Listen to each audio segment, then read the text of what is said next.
And this isn't luck. The Spurs now have 3 wins over OKC this season. And I was thinking the OKC was going to be a dominant force.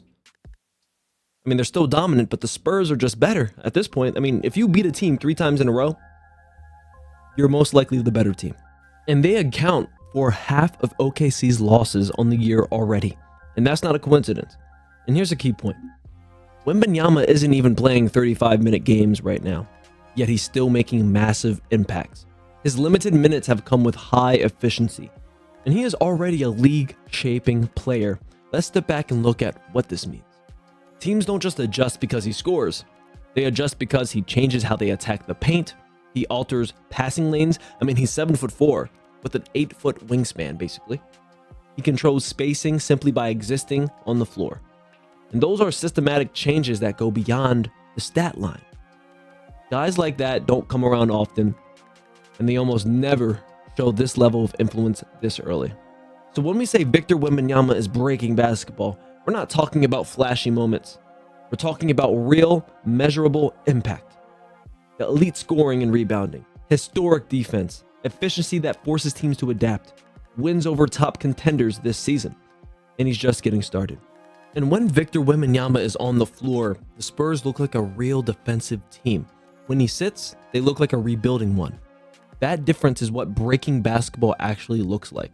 And you can compare Victor Wembanyama's on and off metrics to legends in the center spot.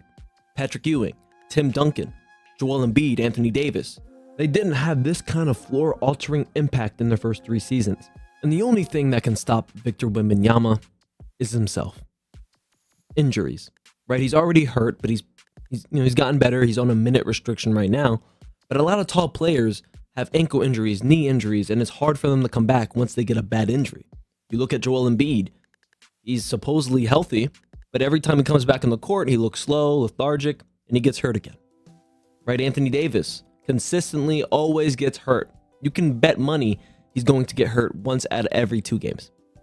Victor Wembanyama, he's still young. He still has a lot of years left in his career, but he is getting hurt, right? And that's the only thing that could really take away his legendary career is the injuries, right? And a lot of big men don't have the motor that Victor Wembanyama does. I've never seen Joel Embiid dive for balls like Victor does and dribble the ball with intensity on a fast break, right? No other big man could do that, right? And he's very lengthy. He's more of a Kevin Durant body type, but way taller, right? So we'll see what happens in the future. Hopefully he doesn't have any bad injuries because it's great seeing Wemby play, right? We've never seen a player like Wembanyama. We had players like, Manute Bol who were, 7'2" or 7'3" that were lengthy like Wemby, but didn't have the skill set.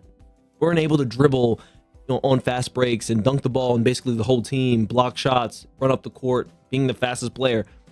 I really can't think of any player like Victor Wembanyama besides Kevin Durant, but Kevin Durant isn't as big. And this could be the year the Spurs make it deep in the playoffs.